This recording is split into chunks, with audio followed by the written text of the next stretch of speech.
هنعمل معاكم النهاردة وصفة جلاش مختلفة عن كل مرة، وطريقة اللفة بتاعتها جديدة وسهلة جدًا، زي ما أنتم شايفين مقرمشة جدًا من جوّه وهشة. هنعمل الجلاش دوّة بإيه، أول حاجة أنا هاجيب دلوقتي السوداني بتاع الحلويات، هاحطه في الطحان وهابتدي إن أنا هافرمه قدّامكم كده، وبعد أمّا أنا فرمته هاجيب لفة من الجلاش.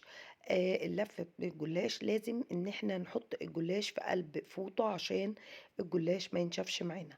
هاخد ورقتين من الجلاش وهادهنها بسمنة على زيت من فوق الوش كده، أوزّع السمنة، وبعد كده هاحط السوداني اللي أنا فرمته أوزّعه في قلب الجلاش كده وافرده. بعد كده بعد أمّا أنا فردته كده هابتدي إن أنا هاتنيه تانية من الجنب وتانية من الناحية التانية قدّها بالضبط. وبعد كده هابتدي إن أنا هالفّه زي ما أنتم شايفين كده لحد الآخر، وهاقطّعه كده ل3 قطع. وهاجيبها مرّة تاني عشان تشوفوها للمرّة التانية. ورقتين من الجلاش حطيت عليها سمنة، وبعد كده حطيت عليها السوداني، وهابتدي إن أنا هاتنيها لفّة تانية من هنا وتانية من الناحية التانية، وهابتدي إن أنا هابرمه كده للآخر وهاقطّعه ل3 قطع.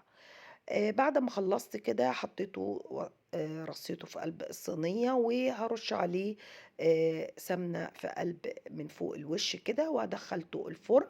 وبعد ما دخّلته الفرن بقى شكله دهبي حلو كده، وهارُش عليها الشربات، أسقيها بالشربات.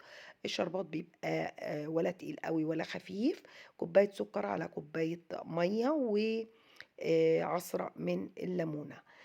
زي ما أنتم شايفين لونه دهبي كده وحلو، و في الطعم مقرمش كده وهَش من جوّه، وطريقة جديدة للجلاش.